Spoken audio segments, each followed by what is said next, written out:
विज्ञान से जुड़ी नवीनतम वीडियो को देखने के लिए चैनल की सदस्यता लेना ना भूलें और विज्ञान से संबंधित सभी वीडियो पर जानकारी लेने के लिए बेल आइकन जरूर दबाएं।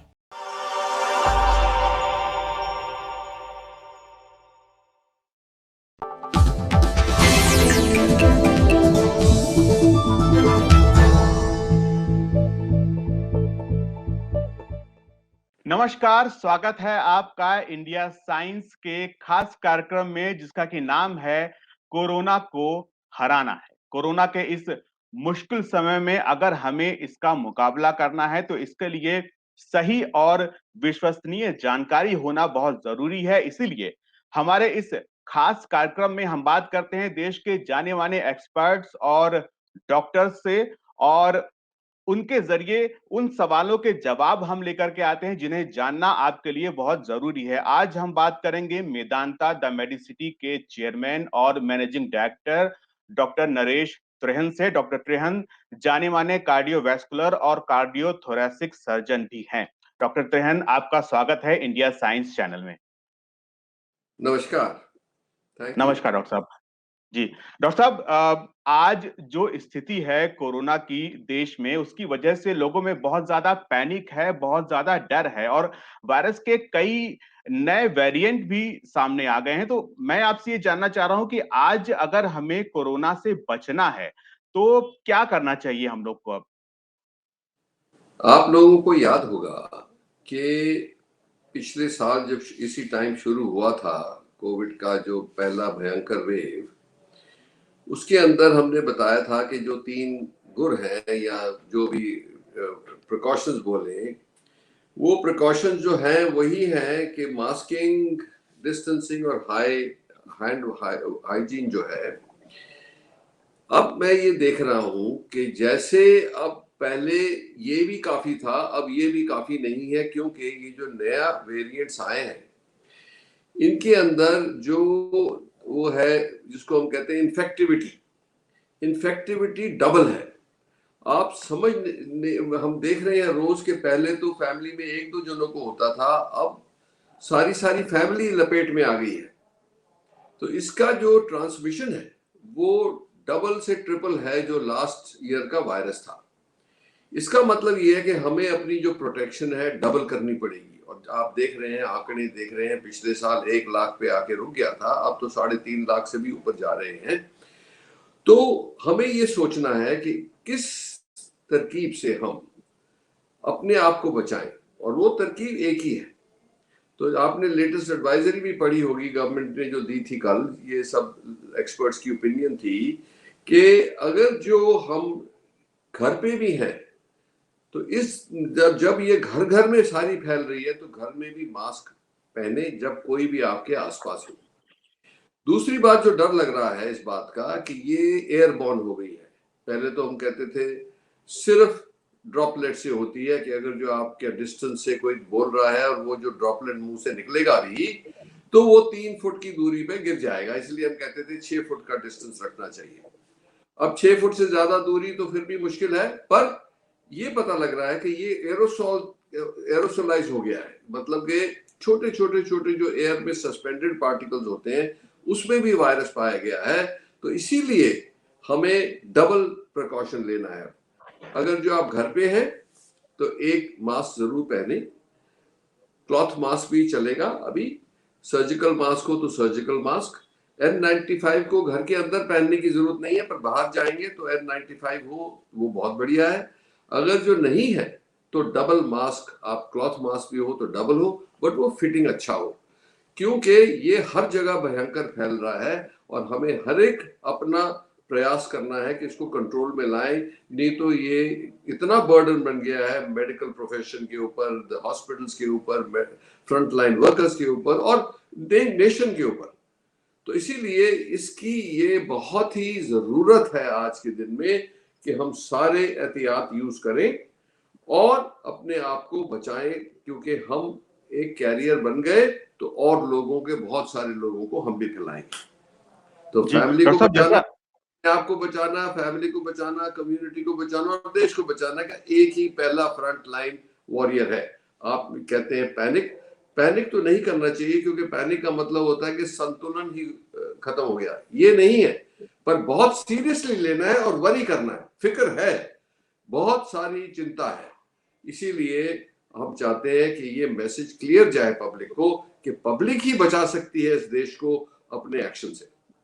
जी डॉक्टर साहब, जैसा आपने बताया कि एयरबॉर्न है, इसका क्या मतलब निकाला जाए? क्या अगर हम घर में बैठे हैं तो अगर हम खिड़की खोली तो क्या चांसेस हैं कि बाहर से वायरस का इन्फेक्शन आ सकता है? नहीं, ये नहीं है, क्योंकि फिर भी ह्यूमन ट्रांसमिशन है ये नेचर ट्रांसमिशन नहीं है। मस्कीटो नहीं फैलाता, हवा से नहीं फैलता, पर आप कमरे में हैं, 3-4 जने बात कर रहे हैं तो वो वायरस इस कमरे में रहेगा। इसलिए हम कहते हैं खिड़की खोलें, एयर सर्कुलेशन करें, अगर जो पंखा है या एसी है जो भी है फुल ब्लास्ट चलाएं कि एयर पूरी चेंज होती जाए और बाहर निकल जाए। तो ये इसका मतलब ये है कि ये एयर सस्पेंशन हुआ है। अब ये एयर सस्पेंशन जो है, इससे खतरा है जो भी उस फैसिलिटी में होगा कि उनको लग सकता है। इसीलिए ये सुझाव दिया गया था कि खिड़की खुली रखें और पंखा या एसी चलाएं कि एयर जो है वो एक्सचेंज होती रहे, तो उसके जो सस्पेंशन है वो ज्यादा देर ना रहे। इसीलिए आप कहते हैं मास्क भी पहने कि आपके अगर जो आपको है वायरस तो वो मास्क में अरेस्ट हो जाएगा, वो फिर ये एयरबॉर्न नहीं होगा। जी, लेकिन अगर डॉक्टर साहब घर में किसी को नहीं है, तो क्या उस स्थिति में भी मास्क पहनना ज़रूरी है या मास्क पहनना चाहिए? ये प्रोटेक्शन के लिए है। ये आज के दिन जो देखा गया है, ये आपने देखा है कि ये डायरेक्टिव कल ही आया है, तो इसमें ये बहुत जरूरी बात है कि हमने ये देखा है कि क्यों सारी फैमिली लपेट में आ रही है, क्यों सारे जो जो बिल्डिंग्स में फैल रहा है। तो इसका मतलब ये है कि इसकी जो प्रोपेंसिटी टू स्प्रेड है वो जो पुराना वेव आई थी उससे भी ज्यादा है। तो इसका एक ही प्रोटेक्शन हो गया कि आप घर में भी बैठे हैं तो एक क्लॉथ मास्क पहने, वो कंफर्टेबल है। उसमें अगर जो आपसे या किसी और से निकल रहा है तो आपको भी प्रोटेक्शन होगी, और अगर जो आपको है तो औरों को आपसे होगी। जी। इसीलिए ये जरूरी है करना। डॉक्टर साहब, ये तो एहतियात की बात होगी। मान लीजिए अगर किसी से गलती से या फिर बिना जाने अनजाने वो किसी ऐसे व्यक्ति के संपर्क में आ गया जिसको कि कोरोना है, या फिर किसी भीड़-भाड़ वाली जगह पर गया, तो उस स्थिति में क्या उस व्यक्ति के पास कोई विकल्प है? क्या वो ऐसा कुछ कर सकता है जिससे कि संक्रमण जो है वो दब जाए या ना फैले या बच जाए, कोरोना ना हो उसको? ऐसा तो कोई तरीका है उसका? मैं आपको एक एग्जांपल देता हूँ। अगर जो आप शादी में जा रहे हैं तो सिर्फ जो लड़का लड़की और उनके 2 पेरेंट्स और मे भी 1-2 जने और 10 से ज्यादा लोग नहीं जाने चाहिए उसमें। आज के दिन तो मेरा ख्याल है कि जो गवर्नमेंट बैन ही कर दे कि 10 से ज्यादा लोग नहीं होंगे शादी में, वो है प्रोटेक्शन। अगर जो आप 50-100 बंदे इकट्ठे करोगे तो यकीनन किसी को होगा और वो सबको फैला देगा। मैंने कई शादियां देखी हैं जिसमें लोग शादी से आए हैं और पता लगा कि उसमें से 30%, 40%, 50% को हो गया ऑलरेडी। तो इसीलिए मैं ये कह रहा हूं कि एक तो आपको जरूरी काम पे जाना है, आप वहां लोग हैं जिनके थ्रू आपको जाना है, डबल मास्क पहने और लोगों के से बॉडी रबिंग करने की कोई जरूरत नहीं है। आप अपना जिससे अवॉइड कर सकते हैं लोगों को उतना अच्छा है। दूसरी बात यह है कि अगर जो आप दफ्तर में जा रहे हैं, जैसे एक तो ऑफिसेज में हमने रेकमेंड किया ही है कि कम से कम लोगों को बुलाया जाए जो वर्क फ्रॉम होम हो सकता है उनके लिए। अभी ये एक और 2-4 हफ्ते तक जरूर ये इन्फोर्समेंट होना चाहिए कि वर्क फ्रॉम होम का पालन हो। दूसरा, ऑफिसेज में भी अगर जो विंडो खुल सकती है, एयर कंडीशन फुल ब्लास्ट हवा चल सकती है, तो वो भी जरूरी है, क्योंकि उसमें कई लोग हैं जिसमें अगर वो एक ही ऑफिस में बैठे। अब ये आप देखेंगे कि अगर जो आपको गवर्नमेंट ऑफिस में भी देख लो कि कितने ऑफिसर्स को हो गया, कितने एम्प्लॉयज को हो गया। दूसरी बात जो खतरनाक ये है कि जिनकी वैक्सीनेशन हो भी गई है उनको भी ये लग सकता है, उनको भी ये प्रॉब्लम आ सकता है। इसीलिए बट ये फायदा है कि जिनको वैक्सीन लग गई है उनको बहुत माइल्ड अटैक आ रहा है, उनको सीवियर अटैक नहीं आ रहा। ये अच्छी बात है।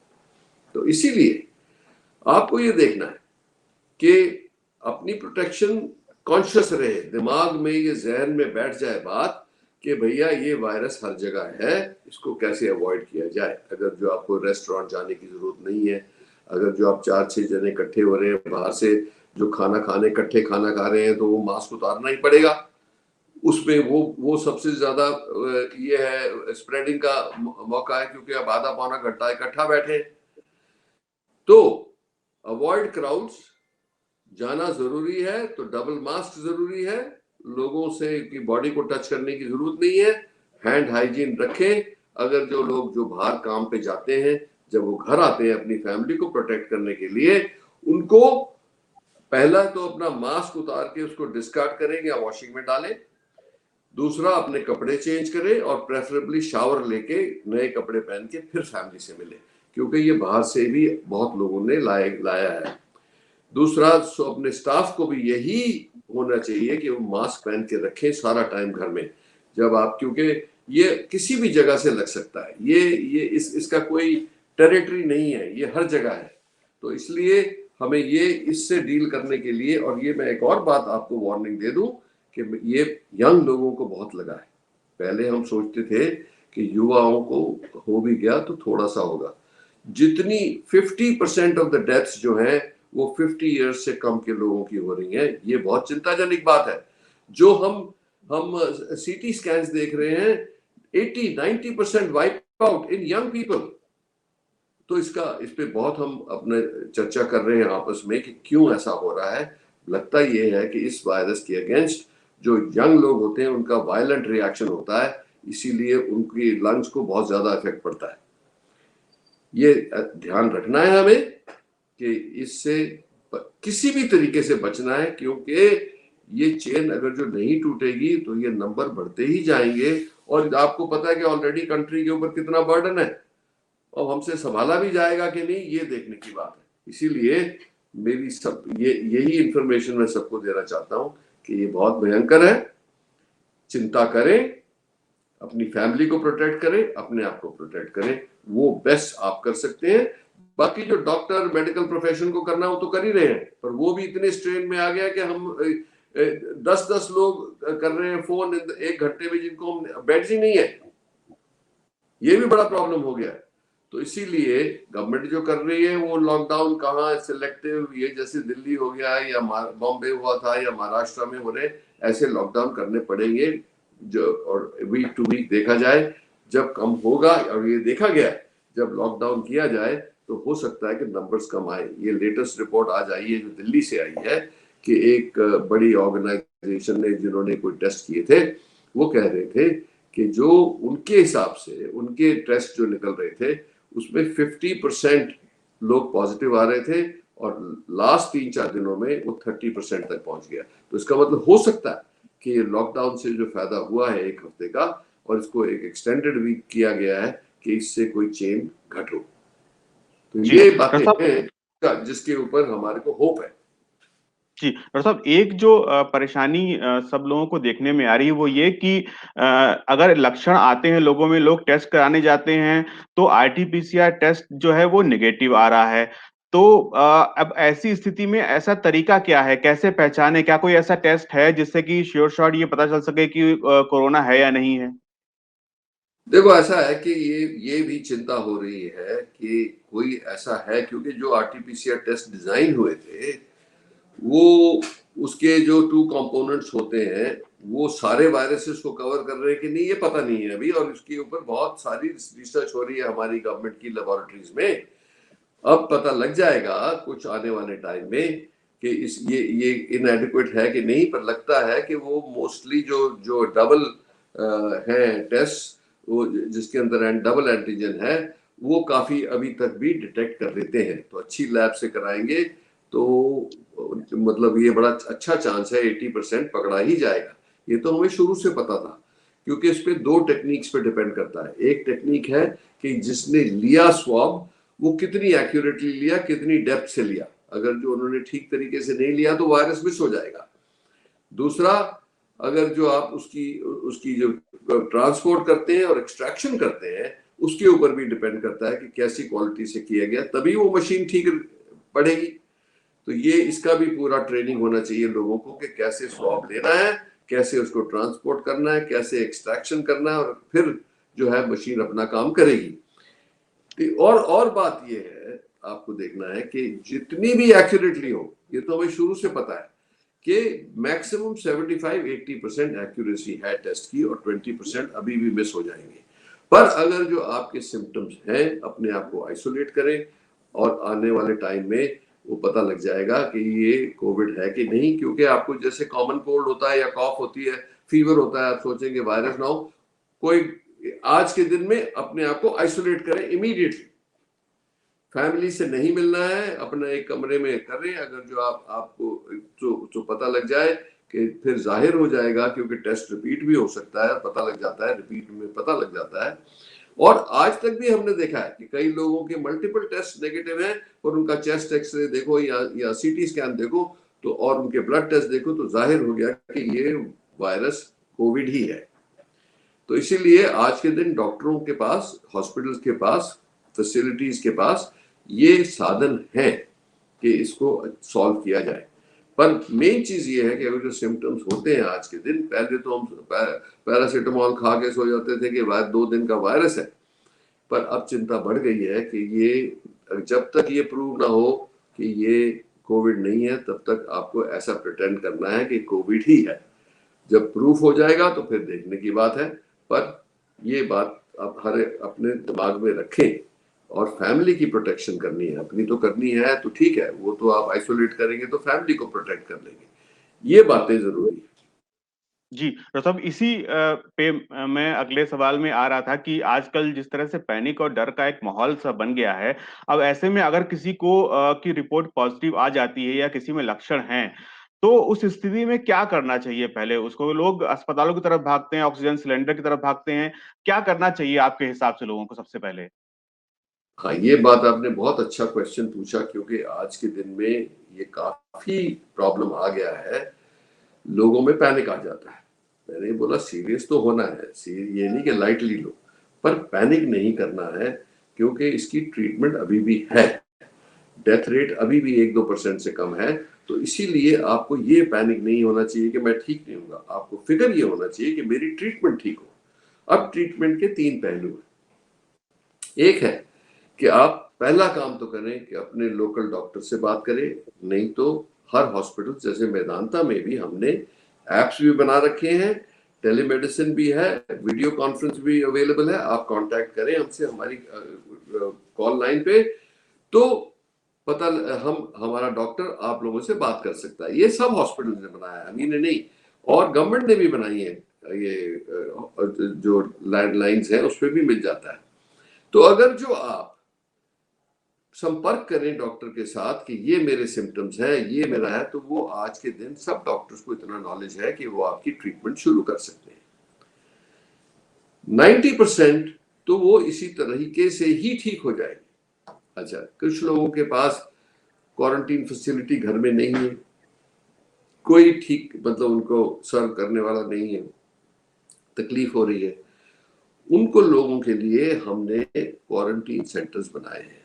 मतलब ये जो है आइसोलेशन सेंटर्स हैं, जैसे मेदांता ने रेड फॉक्स ले लिया, उसके अंदर 250 बेड है, उसमें हम पेशेंट्स भेज देते हैं जिनको कोई ऑक्सीजन की या कोई सुपरविजन की ज्यादा जरूरत नहीं है। वहाँ नर्सेज डॉक्टर्स हैं और उनका मॉनिटरिंग करते हैं, अगर जो कोई तकलीफ हो तो उनको हॉस्पिटल में ले आते हैं। तो ये 3 स्टेप है, घर पे या आइसोलेशन फैसिलिटी में या फिर हॉस्पिटल में जाएं। ये नहीं कि जिसको थोड़ा फीवर हुआ, जिसका आरटीपीसीआर पॉजिटिव आया, वो डर के मारे भाग रहा है। उससे क्या हो रहा है, एक तो उनको हॉस्पिटल में होने की जरूरत नहीं है, दूसरा जो वो बेड ले लेंगे और इस डर से कि मुझे कुछ हो ना जाए, बाद में मैं आज ही बेड ऑक्यूपाई कर लूं, तो वो मतलब जो जिसको जरूरत है उससे आप डिप्राइव कर रहे हैं। तो आपने अपनी सेल्फिशनेस में और लोगों को डिप्राइव किया, ये भी ठीक नहीं है। ये हमारी कंट्री का प्रॉब्लम है, हमें इकट्ठे मिलकर लड़ना है। तो डॉक्टर की गाइडेंस लें। और ये आपको पता भी है कि बेड्स की कमी है, पर अगर जो उचित लोग होंगे तो हो सकता है कि इतने लोगों को बाहर सफर ना करना पड़े। पर पैनिक मत करें, सीरियस लें, जो डॉक्टर्स की प्रिस्क्रिप्शन है, दवाइयां ठीक लें, अपनी फैमिली को प्रोटेक्ट करें। आइदर एट होम और इन आइसोलेशन सेंटर। हॉस्पिटल दौड़ने की अभी जरूरत नहीं है।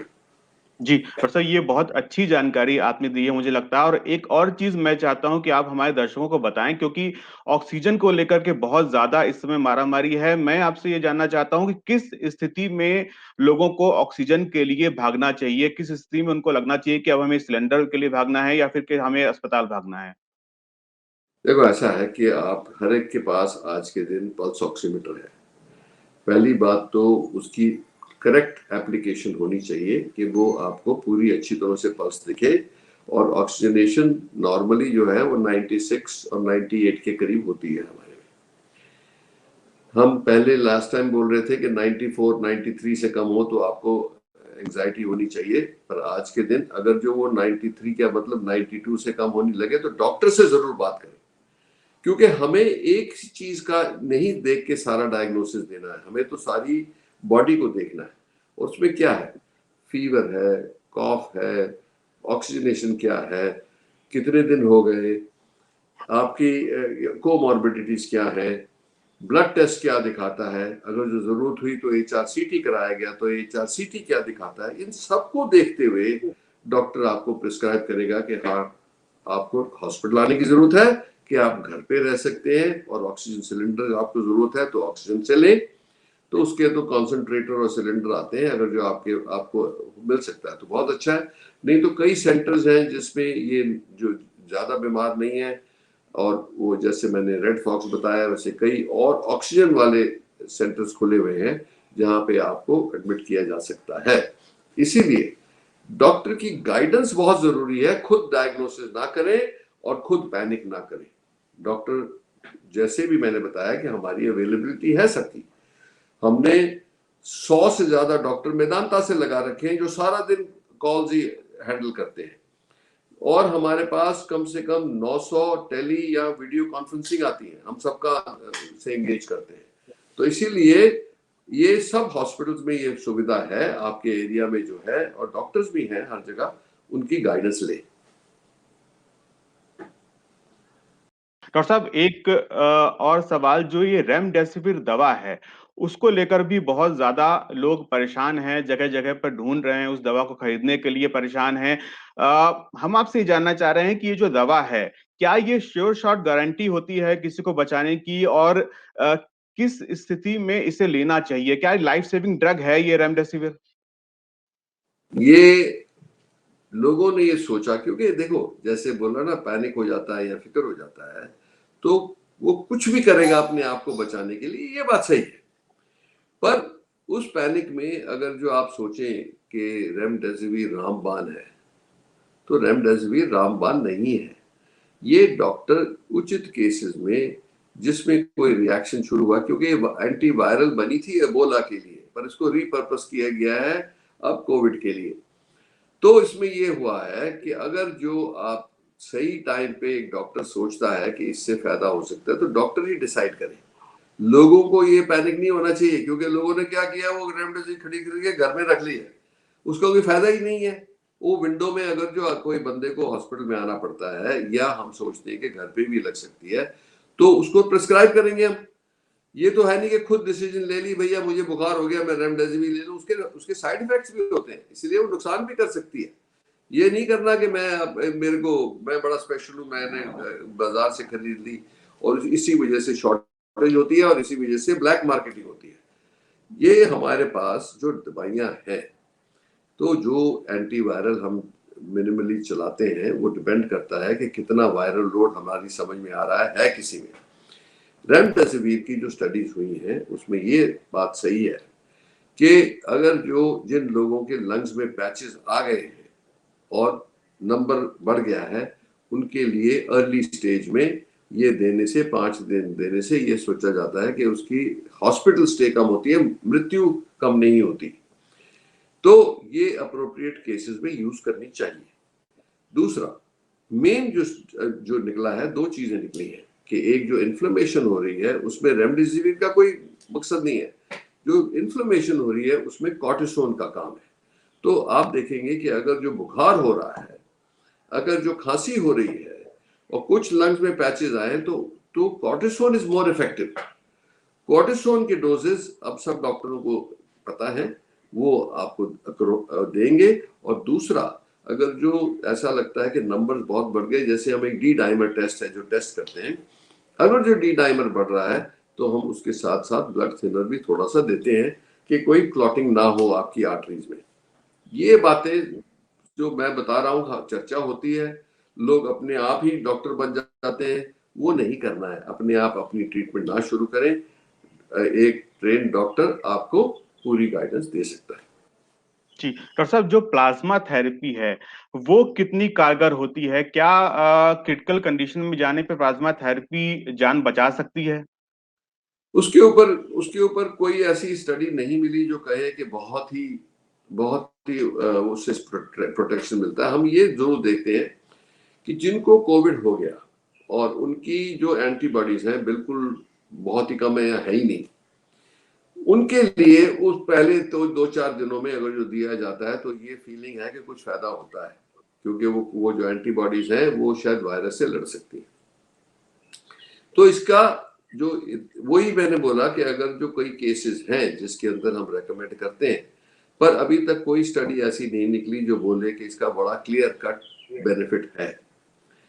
तो इसीलिए वर्ल्ड वाइड इसकी जो यूसेज है वो बहुत टेम्पर्ड हो गई है। पहले शुरू में बहुत एक्साइटमेंट थी क्योंकि हम ढूंढ रहे थे।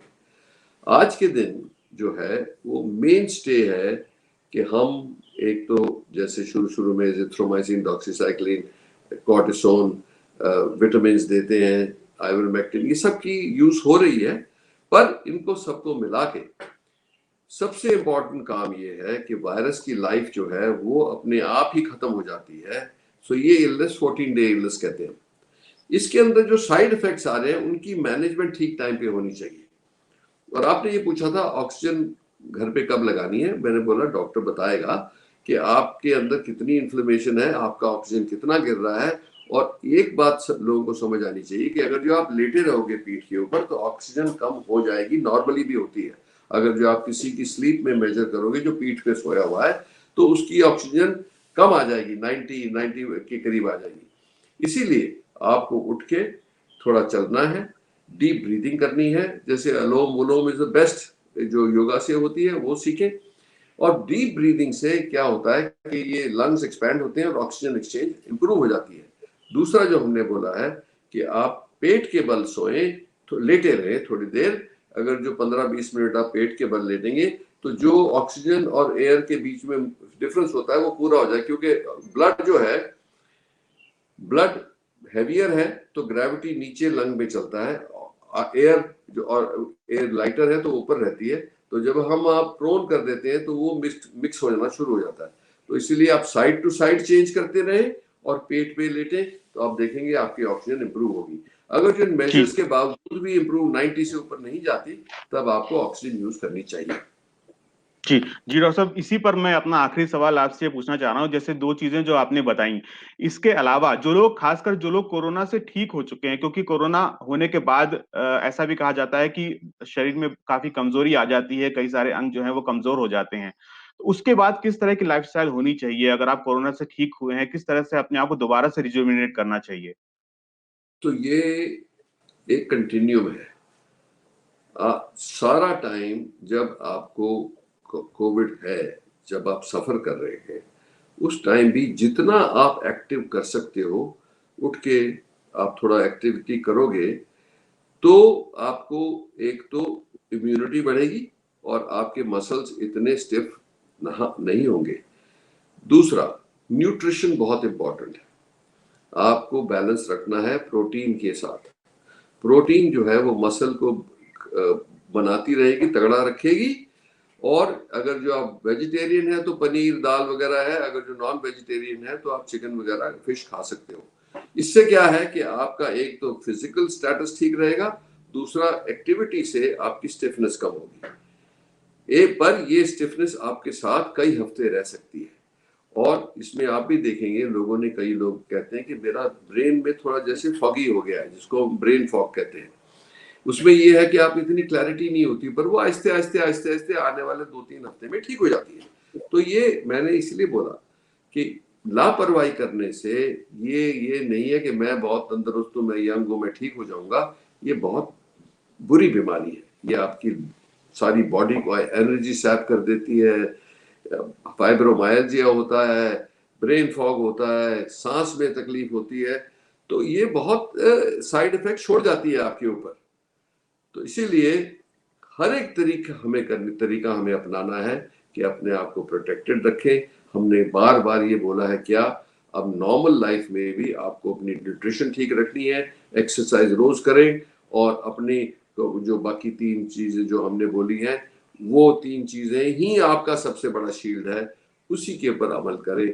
फिर मैं बोलूंगा मास्क फिटिंग होना चाहिए। ये नहीं कि किसी से बात कर रहे हैं तो आप मास्क नीचे कर ले तो पूरा उसका पर्पस ही डिफीट हो गया। क्राउडेड प्लेस में नहीं जाएंगे, डबल मास्क पहनेंगे बाहर जाने के टाइम, घर में भी एक मास्क पहनेंगे, जो हमने पहले नहीं किया था अब कर रहे हैं। सबको पहनना है, आपके स्टाफ को, आपको, सारी फैमिली को। और आपस में ये जरूरी नहीं है कि आप लोग आप में इकट्ठे बैठ के सारा टाइम, जैसे हमारी फिजिकल जो हमारी टेंडेंसी है, हमारे we are very warm people, तो हग करना, एक दूसरे से मतलब बहुत साथ साथ बैठना, थोड़ा डिस्टेंस रखें अपने आप 6 फुट, अभी वो भी एहतियात अच्छा है। और ये जो है हैंड शेक और ये वो नहीं करना है। नमस्ते, अपनी फैमिली को भी नमस्ते करें, पैर छूने के लिए बहुत जो पास जाते हैं वो भी नहीं करना अभी, क्योंकि जो जितनी प्रॉक्सिमिटी आप रखोगे एक दूसरे के साथ, अगर जो किसी बदकिस्मती से एक को हुआ तो सारों को फैल जाएगा, और बच्चे भी लपेट में आ रहे हैं अब तो ये सब चिंताजनक बातें हैं। मैंने बताया ना कि 3 इसके वो पार्टिसिपेंट्स हैं इस जंग के। एक तो आप हैं, हर एक सिटीजन जो इंडिया का है वो आप है। कोई जरूरत नहीं है किसी सेलिब्रेशन में जाने की, कोई जरूरत नहीं है, अगर जो आपकी लड़की की शादी है तो जरूर जाए, पर मतलब किसी के रिश्तेदार की है जिसमें 500 बंदे इकट्ठे होना, बिल्कुल मत जाइए। कोई भी रिलीजियस सेरेमनी है मत जाइए, भगवान हर जगह है। अगर जो आप किसी भी रिलीजन के हैं आप अपने घर से ही करिए। तीसरा, अगर जो ये जो फेस्टिवल्स हुए थे अब ये निकल जाएं, जैसे कुंभ था और बीच में ये रमजान भी खत्म हो रहा है और ये इलेक्शंस भी खत्म हो रहे हैं, तो ये टाइम हमें और भी चौकन्ना रहना है। अगर और गवर्नमेंट तो जो डॉक्टर और फ्रंट लाइन वर्कर्स तो लड़ रहे हैं, पर उनकी भी आप हेल्प करें, क्योंकि हम 15 महीने से लड़ रहे हैं। अगर जो आप लापरवाही करोगे तो ये सिस्टम कोलैप्स हो जाएगा। और तीसरा, गवर्नमेंट जो है वो उनकी सब सप्लाई जो है, मेडिसिन, ऑक्सीजन और जो रूल्स बनाने हैं और जहां सिलेक्टिव लॉकडाउन करना है, ये सब गवर्नमेंट को करना है। तो ये तीनों चीजों को मिला के ये यकीनन है, अगर जो हम अच्छी तरह से करेंगे तो ये जंग जीतेंगे और आने वाले समय में हम अपनी नॉर्मल लाइफ की उम्मीद कर सकते हैं। वैक्सीन का एक बात बता दूं मैं आपको कि वैक्सीन जरूर लें, क्योंकि उसके क्या फायदे हैं। एक तो जिन लोगों ने वैक्सीन दोनों डोज कंप्लीट कर लिए, जिन लोगों के 2 हफ्ते हो गए हैं, जिसमें हम सोचते हैं कि एंटीबॉडीज बन गई हैं, उनको हुआ भी है तो बहुत माइल्ड हुआ है। ये तो सही बात है, हमारे कई डॉक्टर्स को भी हुआ है, स्टाफ को भी हुआ है, जिनके 2 डोसेस कंप्लीट हो गए थे, पर वो मतलब जैसे कॉमन कोल्ड की टाइप की बात है। तो इसीलिए प्रोटेक्शन है वैक्सीन से। और अगर जो हम काफी लोग वैक्सीन से ले लेंगे तो वो जो जिसको हम कहते हैं कि हर्ड इम्यूनिटी, मतलब ह्यूमन शील्ड बन जाएगी, जिससे हम एक दूसरे को इन्फेक्ट नहीं कर सकेंगे। तो आने वाले टाइम में ये तो आप मेंटली तैयार रहे कि आने वाले टाइम में नेक्स्ट 6 महीने, 8 महीने, साल हमें मास्क पहनना है, और ये जो एहतियात यूज करते हैं ये जरूर करने हैं, और हमें मेंटली स्ट्रांग रहना है। ये नहीं, डिफीट नहीं होना है, डिप्रेस नहीं होना, लड़ेंगे और इसको जीतेंगे। ये बात हमारा संगठन होना चाहिए। और जैसे मैंने बोला, फैमिली सपोर्ट अच्छी है, पर वो एक दूसरे से कुछ डिस्टेंस रखें, आप मास्क पहन के रखें और लापरवाही ना करें। जी डॉक्टर साहब, बहुत जरूरी जानकारी आपने दी है, बहुत अहम जानकारियां आपने दी हैं। मुझे लगता है कि हमारे दर्शकों के बहुत सारे जो सवाल होंगे, बहुत सारी जो परेशानियां होंगी, आपकी बातें सुन करके वो हल हो जाएंगे। बहुत बहुत धन्यवाद डॉक्टर साहब, इतना समय निकालने के लिए इतने मुश्किल वक्त में, और हमारे साथ ये जरूरी जानकारियां साझा करने के लिए। इंडिया साइंस चैनल में फिलहाल इतना ही, लेकिन आपके साथ लगातार ऐसी ही जरूरी जानकारियां लगातार हम लोग साझा करते रहेंगे। धन्यवाद। ओके, नमस्कार।